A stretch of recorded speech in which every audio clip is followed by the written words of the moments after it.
Bueno, bueno, empezamos entonces. Bueno, buenos días para todos, buenas tardes en realidad. Para algunos ya me conocen, otros, para los que no me conocen, yo me llamo Santiago López, yo soy cardiólogo del hospital. Y bueno, vamos a hacer una charla hoy para el manejo, digamos, general de lo que es las arritmias más importantes, tanto las taquiarritmias como las arritmias supraventriculares como ventriculares. Un pantallazo general, porque obviamente en una charla así no da para abordar todo, pero por lo menos todos los elementos como para tener un manejo y bueno, ir sacando dudas sobre algunos tratamientos y planteos, ¿tá? Para el manejo de lo que es la emergencia. Ahora que voy a poner modo presentación. ¿Escuchás algo? No necesito nada. ¿Se escucha bien ahí? Sí, sí, no, acá en el lugar donde estamos nosotros estamos flojo de volumen, pero no hay problema, dale. Así lo hablo un poco más fuerte. Bueno, un poco definiendo lo que es en todas las taquiarritmias, más que nada, tanto las taqui como las bradicardias, siempre hay que definir cuando nos enfrentamos a un paciente los elementos de inestabilidad de la misma, ¿tá? Obviamente que si un paciente se presenta con elementos de shock cardiogénico, episodio de Angor o insuficiencia cardíaca aguda o episodio sincopal, nosotros podemos estar hablando de que esta arritmia, tanto taqui o bradicardia, puede estar siendo mal tolerada por el paciente y esto es lo que nos va a definir la conducta de actuar ahora en finalizar la misma, ya sea con fármacos, cardioversión o bueno, la colocación de dispositivos en el caso de las bradiarritmias, incluso también en algunas taquicardias ventriculares también sirve la colocación de dispositivos. Pero bueno, más que nada, tener en cuenta, esto ya más que nada, sé que hay practicantes internos. Presente que bueno, los elementos de inestabilidad de una arritmia son estos cuatro. ¿Ah? Obviamente que lo que es el shock cardiogénico, ¿no? Tener en cuenta lo que es el relleno capilar, las livideces, hipotensión, deterioro de la conciencia, estos ya son elementos obviamente que bastante alejados, donde en estos casos, si encontramos un paciente con estas características, lo tenemos corriendo un poquito de atrás y tenemos que actuar lo más rápido posible para terminar esta arritmia. ¿Sí? Tú harías lo que quieras agregar y comentar, dale nomás. Sí, sí, tranquilo, dale, dale. Gracias. Bueno, de los elementos clínicos de insuficiencia cardíaca aguda, obviamente, ¿no? Que el paciente que no se presente con reflujo patoyugular, ingurgitación yugular, que no tenga crepitantes, ¿está? Y bueno, como método, como una técnica diagnóstica en la emergencia, la realización de eco pulmonar, la visualización de ondas B por eco, ¿está? Que nos hablen también de líquido a nivel de los alvéolos, ¿está? Todos estos obviamente elementos como de insuficiencia cardíaca aguda, que bueno, después hay que definir si el paciente es una crónica agudizada, un debut de la insuficiencia cardíaca, ¿tá? Que pueda ser la primera presentación cuando nos enfrentamos con el paciente, ¿tá? O también que la arritmia está tan mal tolerada que tiene elementos de insuficiencia cardíaca. ¿Tá? Esto con respecto a lo que es el ANGOR, bueno, muchas veces lo que genera es la disminución de la oferta-demanda, ¿tá? Esto puede generar angor y elevación de troponinas, ¿sí? Muchas veces el angor es causa de la taquiarritmia, ¿tá? Y no quiere decir que estamos ante un cuadro clínico de un síndrome coronario agudo. Por eso, muchas veces, pacientes que se le piden, que vienen con una taquicardia, una FA, una taquicardia supraventricular, cualquiera sea, las troponinas pueden venir elevadas justamente por este mecanismo de oferta-demanda, que bueno, ante el aumento de la frecuencia cardíaca, ¿tá? No llega la suficiente, digamos, sangre a nivel del miocardio y bueno, puede haber elevación de troponinas y esto lo que nos habla es de que haya lesión miocárdica y que no sea una lesión miocárdica isquémica, ¿tá? Por eso, muchas veces que se les pide troponinas, un paciente que viene con una FA con baja tasa de bloqueo, saber que puede venir altas, ¿tá? Y no estamos ante un síndrome coronario agudo, ¿tá? Pero en el caso obviamente que tenga un ANGOR, plantearlo como causa de mala tolerancia y bueno, tener en cuenta eso, ¿está? Pero quería aclarar un poco lo que es la troponinas con los pacientes con las taquiarritmias, ¿sí? El síncope, Mayormente, después vamos a tener, pero más adelante, una charla de síncope sobre las características clínicas de lo que es un síncope de alto riesgo, ¿tá? Que nos vamos a guiar más que nada en asegurarnos, primero que nada, que fue una pérdida transitoria de conocimiento, ¿tá? Descartar causas que no sean un síncope, como por ejemplo una convulsión, ¿tá? Que el paciente ya tiene una convulsión, ¿sí? Y bueno, tener en cuenta las características de alto riesgo, ¿no? Que sea brusca, que pueda ser estado relacionado con el esfuerzo físico, más que nada al hacer una actividad de fuerza, por ejemplo, este, o que tenga palpitaciones precedidas al síncope, eso también nos puede orientar de alguna causa rítmica. Mayormente al esfuerzo puede estar relacionado este, con otros elementos clínicos, por ejemplo, una estenosis aórtica, pero bueno, tener en cuenta que si el síncope, eh, este, cuando se realiza el esfuerzo, es una característica de alto riesgo, ¿tá?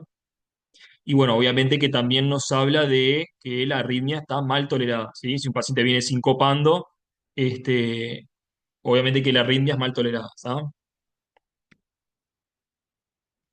Bueno, acá, ¿qué arritmias dan inestabilidad hemodinámica? En realidad pueden dar todas, depende de cómo esté el paciente. Obviamente que nosotros vamos a actuar en base a si está inestable hemodinámicamente, pero si no está inestable en lo hemodinámico, también tenemos que ir a actuar porque quizás este paciente está bastante estable, ¿tá?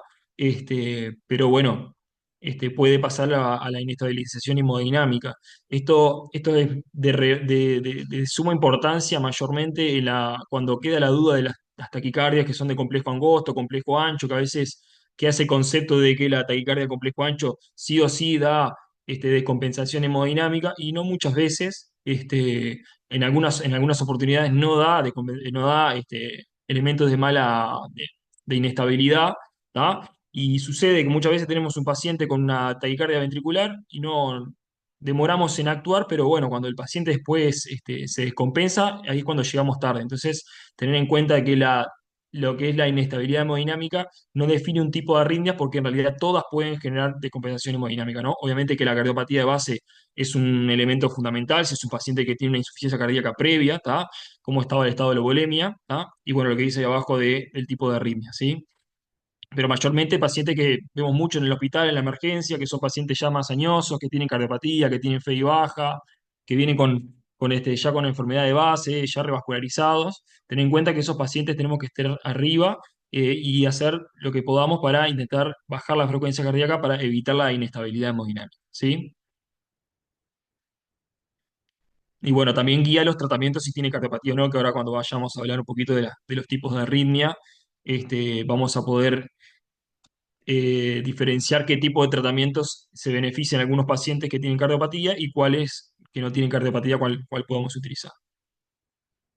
Esto es un esquema grande en realidad como para hacer una ordenanza mental de lo que son las distintas taquiarritmias, ¿sí? Las arritmias supraventriculares, sabemos que básicamente lo que tenemos que visualizar es si tienen onda P o no tienen onda P, ¿tá? Ahí a nivel de las auriculares tenemos distintos tipos, tenemos por ejemplo la taquicardia auricular, el flúter, la fibrilación auricular. Recordad que la fibrilación auricular es una arritmia que obviamente no tiene onda P, y las que son paroxísticas, que estas lo que tienen es participación del nodo AB, ¿tá? El nodo AB en realidad lo que sucede en este tipo de taquiarritmias es que el mecanismo fisiopatológico de la taquiarritmia es partícipe el nodo auriculoventricular. En el caso de la reentrada nodal, por una doble fisiología nodal, ¿tá? Que se forma el mecanismo de reentrada, y la vía accesoria, donde la arritmia puede bajar por la vía accesoria en el caso de las taquicardias que son antidrómicas, ¿tá? Y subir por el nodo auriculoventricular formando la macro reentrada, o en los casos que son ortodrómicas, donde el impulso baja por el nodo AB y sube por la vía accesoria, ¿tá? Tanto las taquicardias, estas paroxísticas, ¿sí? Esta paroxística típicamente lo que va a generar son, más que nada, las ortodrómicas, las auriculares y lo que son después algunos otros tipos más específicos son aquellas taquiarritmias donde vamos a ver una P que puede ser retrógrada, ¿sí? Que puede estar metido con la onda, con el ST o un poquito más alejado, que eso después lo vamos a describir un poco. Pero más que nada esto es como un esquema para poder dividirlas y cuando nos enfrentamos a una taquicardia, ¿tá? De complejo fino en este caso, saber armar un esquema mental para más o menos ir descartando, ¿está? Tiene una P, no tiene una P, entonces vamos descartando los distintos tipos de arritmias. ¿Por ahora todo bien? ¿Se entiende todo bien? ¿Alguna duda o algo? Yo hablo Ah, no. mucho, cualquier cosa me paran. Bien, la fibrilación auricular, la arritmia, es la arritmia más frecuente que vamos a encontrar, es la arritmia mantenida más frecuente que existe. ¿Tá? Es una arritmia que la vemos muy frecuentemente, que aumenta con la edad. La edad de presentación es un factor que ya está demostrado, que cuanto más edad tiene el paciente, más chance de tener fibrilación auricular. Todo esto se le suma si tiene cardiopatía de base, cardiopatía isquémica, si es diabético. Todos esos elementos hablan de que el paciente predispone y tiene chance de desarrollar fibrilación auricular. Y es lo que es la arritmia que más nos enfrentamos en el paciente en emergencia. Paciente que viene con una FA ya conocida o una FA de nueva aparición, que no sabemos el tiempo de evolución, que eso ahora lo vamos a describir un poquito más. ¿Tá? Lo característico de la fibrilación auricular, bueno, es un ritmo irregularmente irregular que no tiene ondas P. ¿Tá? Muchas veces confunde la fibrilación auricular, ¿tá? En este caso son ondas F chicas, no es las F de Flutter, es justamente porque hay una actividad irregular tan grande y tan caótica a nivel de las aurículas, ¿tá? Que lo que vamos a tener es una línea de base bastante irregular, no es una línea de base bien recta, ¿tá? Que es lo que caracteriza a la fibrilación auricular. Lo que quería comentar es que para darse, muchas veces confunde las ondas F con el flutter, y muchas veces miramos B1 que es una derivación que engaña mucho, porque podemos ver alguna onda ahí que puede aparecer una onda P, una onda F de flutter, y a veces queda con el diagnóstico de flutter, recomendar que en realidad el flutter se ve mejor en cara inferior. Entonces, porque a veces, muchas veces queda la variante, porque a veces queda el diagnóstico de FA, después tiene de flutter, entonces siempre mirar la cara inferior, ¿está? Y ver bien la línea de base, ¿está? Obviamente que tiene una frecuencia variable en el monitor y tiene el déficit de pulso, ¿no? Que la auscultación, esto más que nada para los chiquilines, la auscultación, siempre hay una variación de latidos cuando auscultamos a nivel central que cuando comparamos a nivel periférico, por ejemplo, a nivel radial, ¿está? Y bueno, lo que vemos es esto, justamente, ¿no? Vemos un ritmo irregularmente irregular, ¿tá? Donde no hay una onda P, la línea base es bien irregular, ¿tá? Podemos tener elementos de cardiopatía, ¿tá? Recordar, ahora vamos a hablar un poquito del tratamiento, pero aquel paciente que se presenta en emergencia con FA, que a veces nos queda la duda del tratamiento, sabiendo que los calcios antagonistas están contraindicados en FEI menos del 40%. Siempre clínicamente podemos asegurarnos que si el paciente no tuvo nunca infarto, si el QRS es fino, si la placa no tiene una cardiomegalia que, que rompa los ojos, que tiene un índice cardiotorácico normal, ¿tá? Que no se le palpa el choque de punta desplazado, todos esos elementos clínicos nos hablan de que quizás el paciente tiene una FEBI conservada y podemos utilizar el diltiazem, por ejemplo, que es el fármaco que contamos mayormente, que, sí, que contamos en nuestra puerta de emergencia, ¿tá? Que es un fármaco que está bueno, que controla muy bien la frecuencia cardíaca, ¿tá? Pero bueno, tener en cuenta eso, ¿sí? Pero en este caso parece un QRS fino, que bueno, tiene alteraciones específicas de la repulsación, puede ser un poquito de sobrecarga ventricular izquierda, pero nada, es bien la FA, ver bien la línea de base, que es bastante irregular y que es un ritmo caótico. ¿Tá? Obviamente que, como siempre, ver si tiene estabilidad o inestabilidad hemodinámica, ¿no? Siempre queda la duda cuando los pacientes ya tienen FA conocida y tienen insuficiencia cardíaca, que fue lo primero, si es la insuficiencia cardíaca que lo descompensó o la FA, ¿tá? Pero en el caso de que tenga inestabilidad hemodinámica, lo que tenemos que hacer es la cardioversión eléctrica, ¿tá? Cardioversión eléctrica que es, obviamente, sincronizada, ¿tá? Este, apretando el botoncito de sincronizar, donde el aparato sensa las ondas R y se realiza la cardioversión. ¿Ah? Este, Obviamente que los pacientes que vienen con una FA que no sabemos cuando inició, paciente que viene hace días con síntomas, ¿tá? Este, el utilizar el tratamiento con control de frecuencia, anticoagularlo después y ver si, obviamente, derivármelo a mí a policlínica, ahí me pegan el mensajito y lo vemos en poli. para ver después, en posterior, cuál va a ser el tratamiento, ¿tá? Si vemos si controlamos la frecuencia cardíaca, continuamos con el tratamiento de control de frecuencia o el control, el control del ritmo, que eso lo hacemos la poli. ¿Tá? Pero bueno, tener en cuenta que si el paciente viene de varios días de síntomas, palpitaciones, disnea, no estamos muy seguros, lo mejor y lo más seguro es, si obviamente está estable, realizar control de frecuencia. ¿Tá? Control de frecuencia con qué, bueno, lo que decíamos, los fármacos, creo que ahí va, ahora lo decimos. La FEA, esto acá en realidad para mencionarle que hoy en día las guías lo que te recomiendan es mayormente los pacientes que tienen menos de 24 horas de evolución de los síntomas. En esto podemos realizar como una maniobra dependiendo de qué antecedentes tiene el paciente, pero se puede utilizar una estrategia como de esperar y ver si revierte la arritmia, porque son FA paroxísticas, o si son pacientes que, por ejemplo, tienen un CHADS que es cero y tiene menos de 24 horas de evolución, se puede realizar la cardioversión eléctrica sincronizada, ¿tá? Porque sabemos que ya está demostrado que con menos de 24 horas, si estamos seguros, obviamente, ¿no? Los pacientes puede que no hayan formado trombos a nivel de la aurícula y bueno, se pueda realizar la cardioversión eléctrica. Pero si no, lo más seguro, lo que más les recomiendo, porque a veces no queda la duda, a no ser que el paciente sea muy lúcido y nos diga, no, hace una hora que tengo palpitaciones, y bueno, está, en ese caso sí, pero lo más seguro que se puede hacer es una anticoagulación por 3 semanas, ¿tá?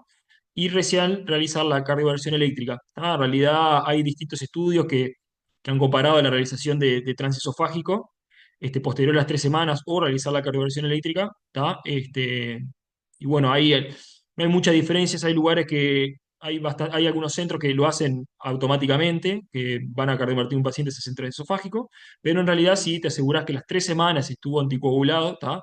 Mayormente si son con anticoagulantes directos, ¿tá? Porque muchas veces se puede conseguir y estamos teniendo cada vez más pacientes con anticoagulante directo, pero recordar que lo que son pacientes que están con warfarina, tenemos que asegurarnos que esté el 70% del riesgo terapéutico, ¿está?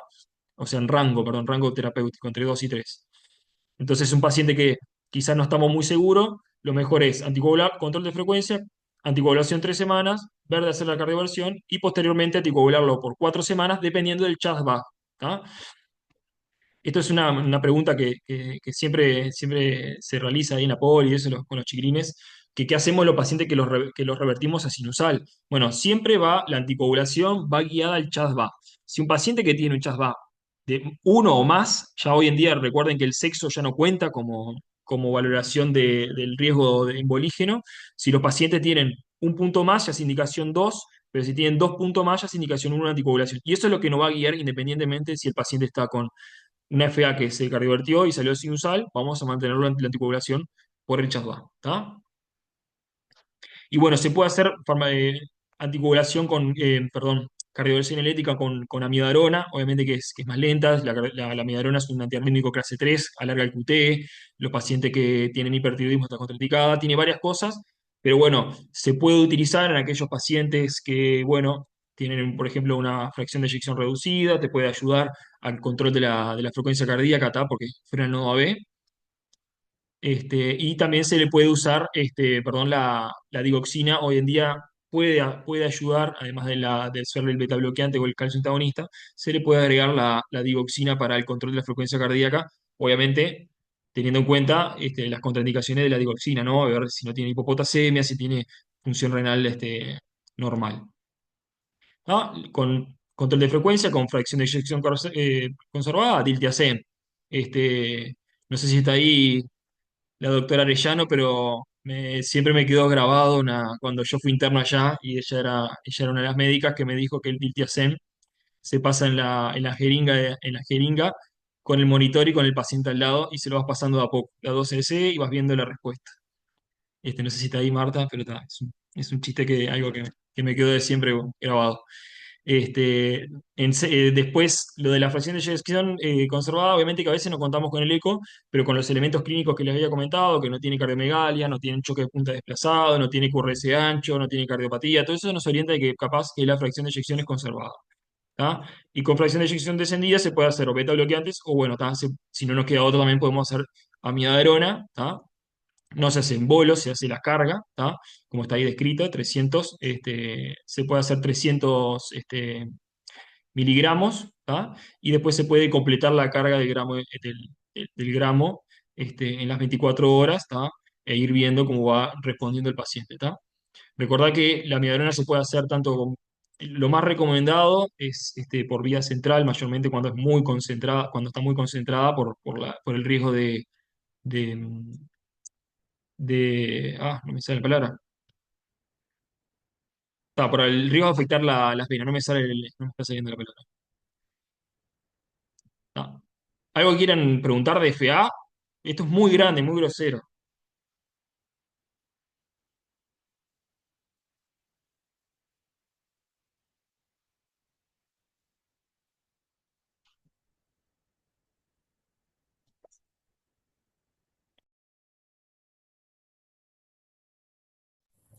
Consulta, ¿se escucha?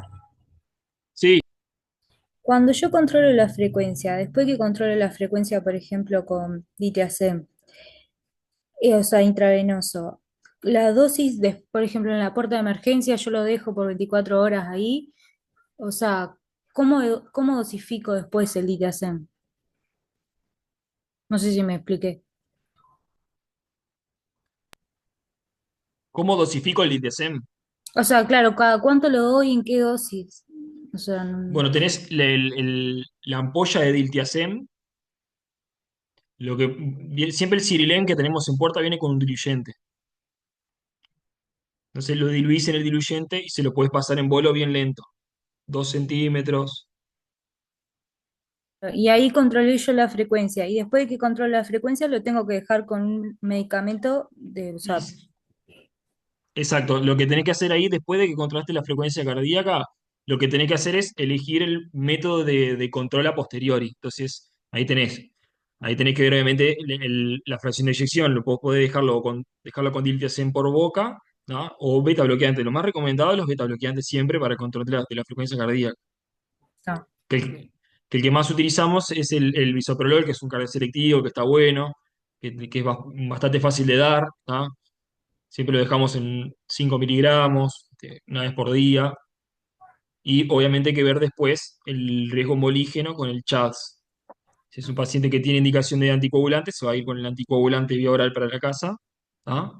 Este, y bueno, una cosa que no mencioné, siempre los pacientes que tienen insuficiencia cardíaca, que ya tienen FA, sino siempre también priorizar el tratamiento óptimo de la insuficiencia cardíaca, ¿sí?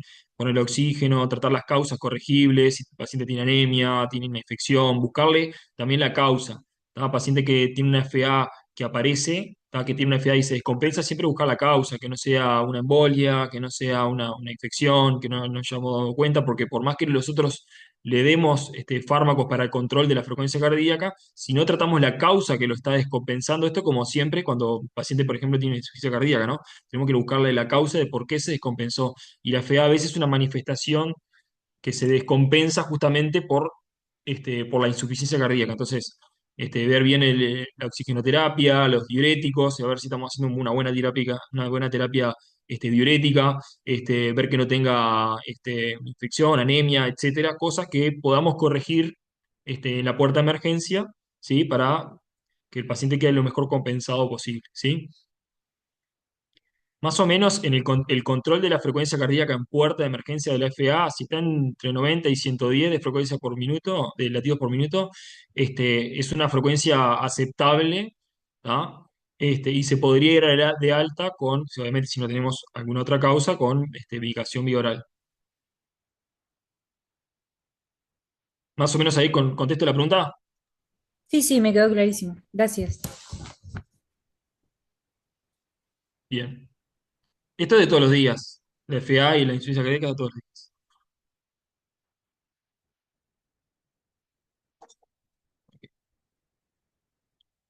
Bien. El flúter. Este, el flúter auricular, bueno, es una macro reentrada, ¿tá? Que se ubica a nivel de la aurícula derecha, mayormente cuando es el típico istmo cabo dependiente, ¿tá? Donde en realidad estos pacientes se presentan en la puerta de emergencia, puede ser como siempre, ¿no? Puede estar con una descompensación hemodinámica, con palpitaciones, etcétera. Y lo que vamos a encontrar en el electrocardiograma es una taquicardia supraventricular, ¿tá? Porque va a ser de complejo fino y además es por donde se encuentra el mecanismo arrítmico, ¿tá? Que va a haber una frecuencia dependiendo de la conducción del nodo AB. Lo normal es que vaya a 150. Por eso siempre pensar que el paciente que tiene una 150 ciclos por minuto, pensar que puede ser un flutter, ¿sí? En este caso lo que vamos a tener que ver es la cara inferior, ver si tenemos las ondas F de sierra típicas, ¿tá? Del flutter. Obviamente que hay distintas variaciones del flutter, a veces no se ve muy bien, no queda muy claro si la onda F es bien clara, porque a veces son otros flutters, son flutter horarios en vez de antihorario, que es es el clásico, o más raros son los flutter izquierdos, que son más bien pacientes que tienen ya cirugía cardíaca por lo general, que ya están reparada la aurícula por alguna cosa y bueno, generó el mecanismo. Pero lo más frecuente que vamos a ver es un paciente que viene con una frecuencia de 150. ¿Tá? Tener en cuenta que para la anticoagulación, por más que el riesgo no es tan alto como la FA, pero bueno, se maneja igual, ¿tá? Que la FA para la anticoagulación, ¿sí? Nos vamos a guiar también por el CHAS-VA y es lo que nos va a guiar el tratamiento a futuro. Si nosotros intentamos hacer una cardioversión y vuelve sinusal, nos vamos a guiar por este score para ver si seguimos anticoagulándolo de por vida, ¿tá? Independientemente de el paciente revolvió a sinusal o no, ¿sí? Esto es muy importante, que no suele cardiovertir con drogas. Siempre el flúter, lo que podemos hacer con los fármacos que frenan el nodo B, como por ejemplo el ditiseno, por ejemplo se ha hecho amiodarona también, es que pueda bajar un poco la frecuencia cardíaca, pero puede revertir y lo más seguro en estos pacientes es hacer una cardioversión sincronizada. Hace poco vivimos un paciente que optamos por hacer una cardioversión elíptica sincronizada. Como venía de varios días de evolución, no teníamos la fecha de inicio exacto. Como era un flutter, veíamos que no podía controlar bien la frecuencia cardíaca, se hizo un transesofágico, se descartó trombo y bueno, se cardiovertió y el paciente se fue de alta sin ningún problema, ¿tá? Lo que tenemos es este electro, ¿tá? Una taquicardia de complejos finos. Ven que ahí en D2, en la cara inferior, se ve como una onda como que si fuera igual acá capaz que puede quedar un poquito la duda, pero se puede ver que tiene una onda F de Flutter. De todas maneras, si nosotros tenemos alguna duda diagnóstica, podemos utilizar ciertas maniobras, como obviamente como la arritmia está a nivel de la aurícula derecha y no participa el nodo, nosotros lo que podemos hacer es maniobras, ¿tá? Que frenen el nodo AB, como por ejemplo adenosina o masaje, ¿tá? También tenemos otros tipos como maniobra de Valsalva, Valsalva invertida, etcétera, que lo que hace es frenar el nodo AB. ¿Tá? Entonces, como vamos a frenar el nodo B, no va a haber conducción a nivel ventricular y vamos a ver plasmadas bien las ondas F de flujo. ¿Tá? Eso es como una medida terapéutica, no, perdón, diagnóstica por si nos queda la duda, ¿tá? Pero saber que es es una maniobra que tiene un tiempo corto y que después va a volver con el flúter de la frecuencia que estaba. ¿Tá? Por ejemplo, acá. Ahí se puede ver.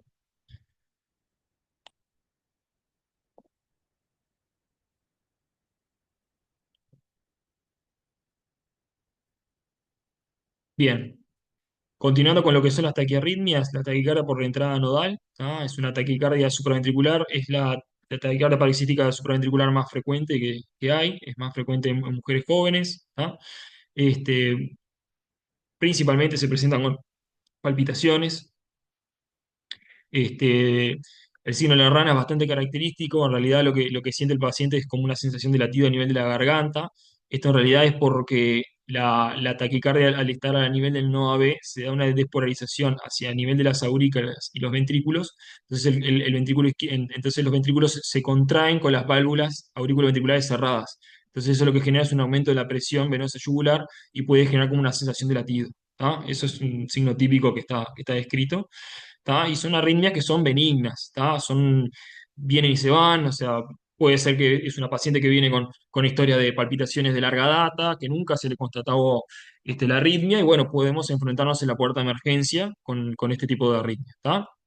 Lo que va a hacer es un taquicardia de complejo fino, que puede estar entre 180, 190, bastante variable, y lo que son las taquicardias que se le llaman de RP corto, ¿tá?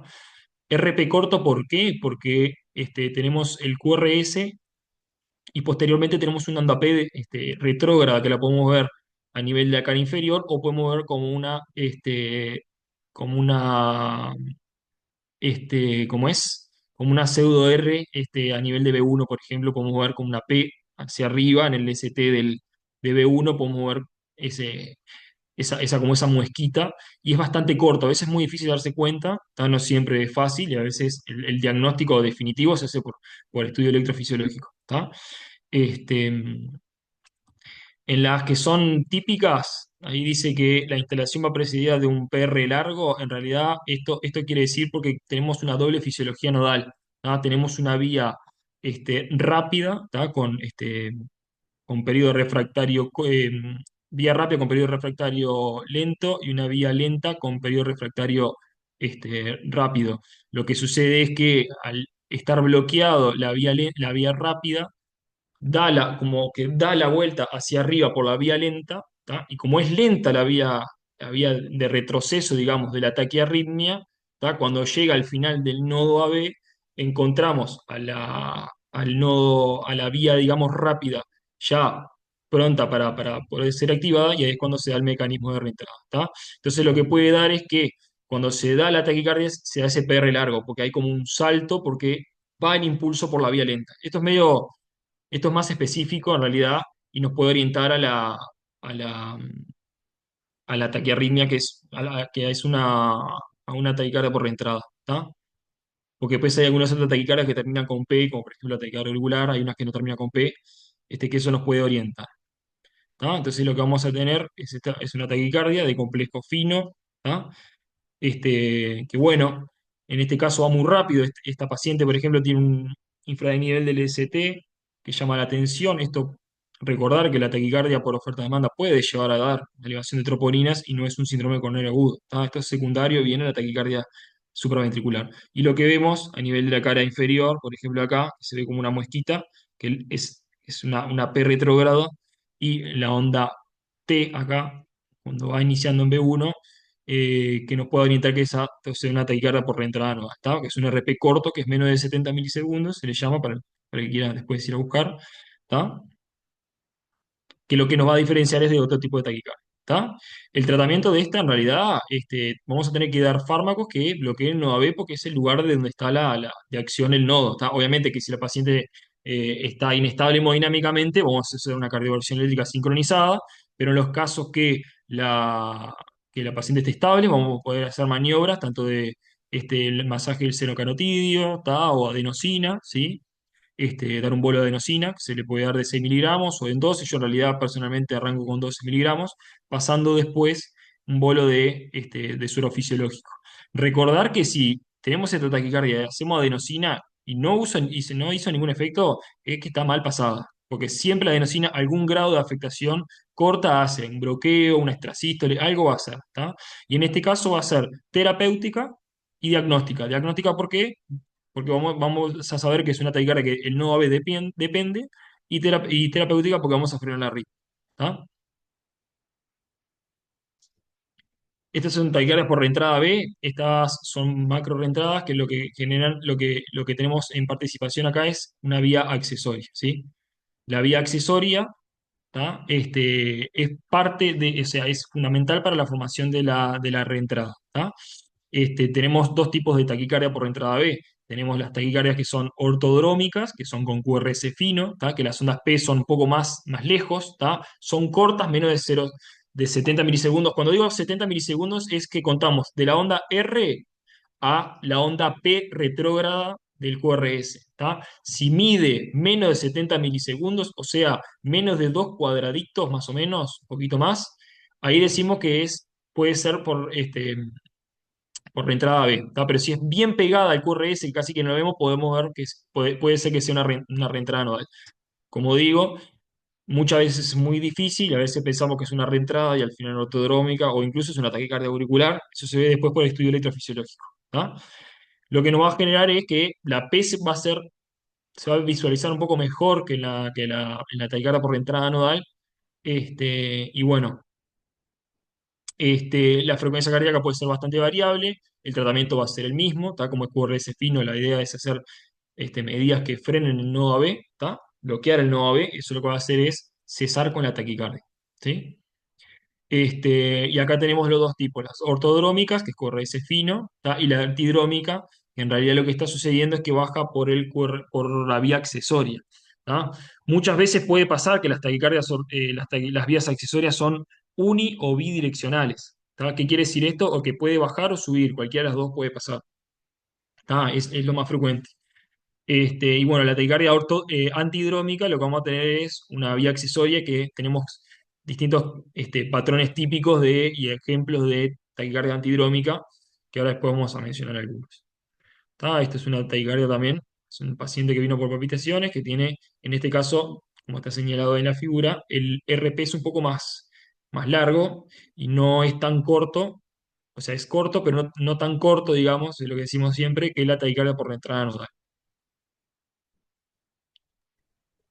Bien, lo que decía. ¿Sí? Ah, pensé que habían dicho. Lo que habíamos dicho, ¿está? El manejo es con masaje del seno o adenosina, ¿tá? Los pacientes que tienen una reentrada nodal o una ortodrómica. En el flúter nos va a ayudar a hacer el diagnóstico. Recuerden que no vamos a hacer tratamiento, sino que vamos a ayudar al diagnóstico y bueno, la reentrada se hará. Y bueno, obviamente que paciente que no responde con la adenosina, se le puede hacer diltiazem. En el caso que no responda con diltiazem, lo que recomiendan las guías es hacer una cardioversión eléctrica. ¿No? En estos casos son pacientes que son relitos de cardiovertir porque, bueno, no es una FA, son pacientes jóvenes por lo general, donde en realidad el riesgo hemolígeno no existe, y bueno, y lo solucionamos bastante rápido. ¿Ah? Obviamente que los betabloqueantes también son una opción, no contamos, pero en algunas puertas de emergencia se cuenta con atenolol. A veces hemos pedido ayuda a los amigos de STI, nos han prestado algún apoyo de atenolol para pasar a pacientes de emergencia. Es una muy buena opción. ¿Tá? Sabemos que también no tienen contraindicaciones, eso se puede dar independientemente de la fe. ¿Tá? Este, Hasta ahí alguna duda de taquicardia por reentrada.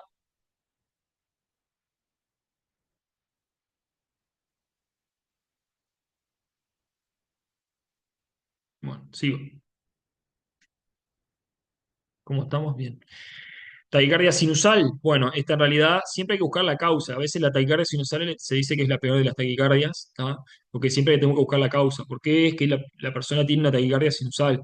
Está con dolor, está con fiebre, a veces es la manifestación de otras patologías potencialmente graves, como por ejemplo un tromboembolismo pulmonar. Recuerde que el tromboembolismo pulmonar sin taquicardia es difícil que sea, ¿tá? Pacientes, a veces una de las manifestaciones es dolor torácico y taquicardia, y tenemos que ir a descartar todas aquellas causas de que sean que expliquen esta taquicardia, ¿está?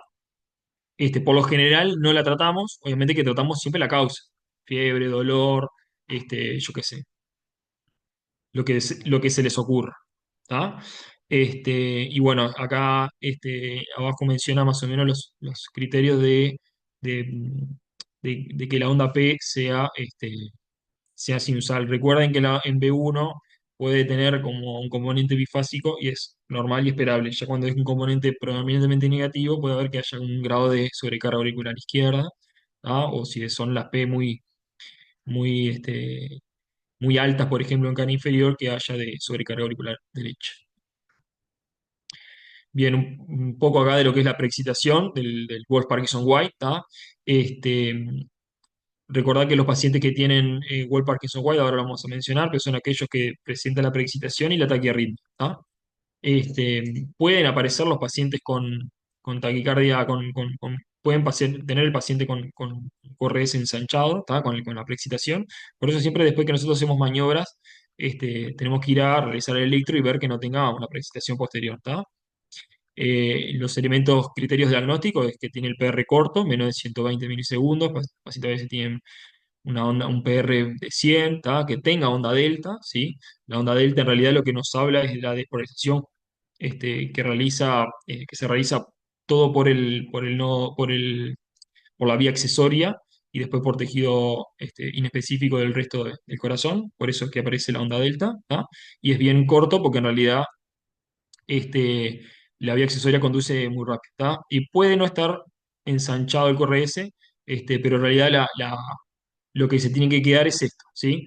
Lo que tenemos acá es un PR que es corto, con una onda delta, y lo que hay siempre es alteraciones de la repolarización. Estas alteraciones de la repolarización, como por ejemplo acá en B2, son normales y esperables, ¿está? Este, hay distintos tipos de vías accesorias, hay vías accesorias derechas, izquierdas o septales, hay distintos tipos y distintas manifestaciones electrocardiográficas. Por eso el QRS a veces puede ser más fino, mayormente en las vías septales, ¿tá? Son más finos porque, bueno, el- si se lo imaginan, el mecanismo de polarización es más corto. El nodo AB, como la vía excesoria está cerca del nodo B, no va a tener que hacer tanto recorrido que, por ejemplo, si es una vía izquierda, ¿tá? Pero bueno, esto es más específico. ¿Tá? Recordar que el síndrome de Ward-Parkinson-White es el patrón con arritmias que participen en la vía accesoria. ¿Tá? La FA, tener en cuenta que pacientes que tienen la preexcitación manifiesta, todos aquellos fármacos que bloqueen el nodo AB no estarían indicados, porque lo que estamos haciendo es frenar el nodo AB y dejando que los impulsos pasen todos por la vía accesoria. Recuerden que la vía accesoria no tienen conducción decremental como tiene el nodo AB, que a tanta frecuencia cardíaca ya no deja de conducir. La vía accesoria no tiene esta propiedad, entonces todo impulso que pase por la vía, todo va a pasar por la vía accesoria. Entonces, si por ejemplo tenemos ahora como aparece la FA preexcitada, que tiene un ritmo caótico auricular, ¿tá? Si frenamos el nodo B, lo que va a hacer es que aumente la frecuencia drásticamente y tenemos riesgo de que tenga el paciente una FB. Y es una de las cosas que nosotros en la policlínica de cardiología, los pacientes que tienen preexcitación manifiesta, es una de las cosas que nosotros queremos evitar, que tengan una FB por una FA preexcitada. Y es que nosotros estudiamos y vemos qué tipo de características son de alto riesgo, o sea que una vía sea de alto riesgo. ¿Tá? La FA preexcitada es una arritmia que es de complejo ancho, que va muy rápido, lo que se le ve es como que va cambiando la amplitud, se va haciendo como más ancho, más corto, y el tratamiento de esto es cardioversión, ¿tá? Como dije, cualquier droga que hagamos que frene el nodo AB, todo va a hacer que vaya a empeorar la cosa, porque vamos a hacer que el impulso vaya todo por la vía accesoria, ¿tá? Así que en estos pacientes no hay otra que hacer cardioversión eléctrica, ¿tá? No importa el tiempo que tenga de evolución, tenemos que cardiovertirlo, ¿sí? Porque, bueno, es un cuadro aparte que es muy grave, porque está con una frecuencia altísima y que sufren descompensación hemodinámica bastante rápida, ¿tá? Y obviamente que ya la frea preexcitada es una indicación clase 1 de la ablación, ¿no? O sea, se cardiovierte y ya se manda al paciente este, para el equipo de electrofisiología para coordinar la ablación, ¿tá?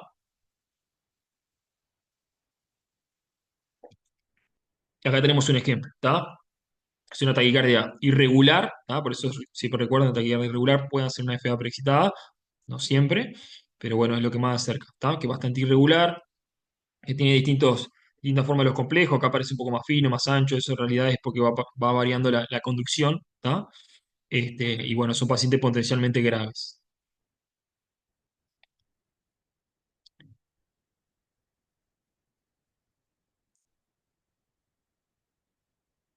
Bien. ¿Alguna duda de lo que es taquicardia de complejo fino?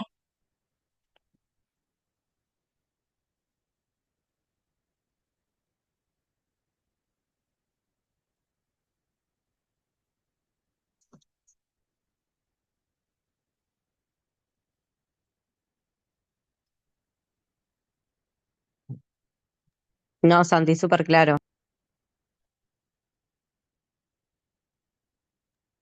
¿Seguís vos, Ariel, ahora con las ventriculares? Perfecto.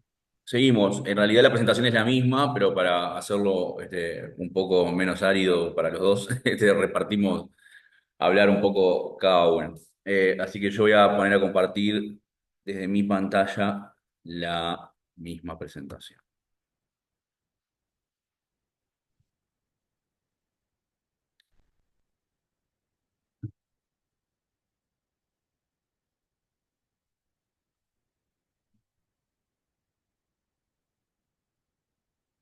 Ah, capaz que tenés que dejar de compartir vos primero. Debo dejar de compartir, sí, sí. Ahí va. Listo. Perfecto.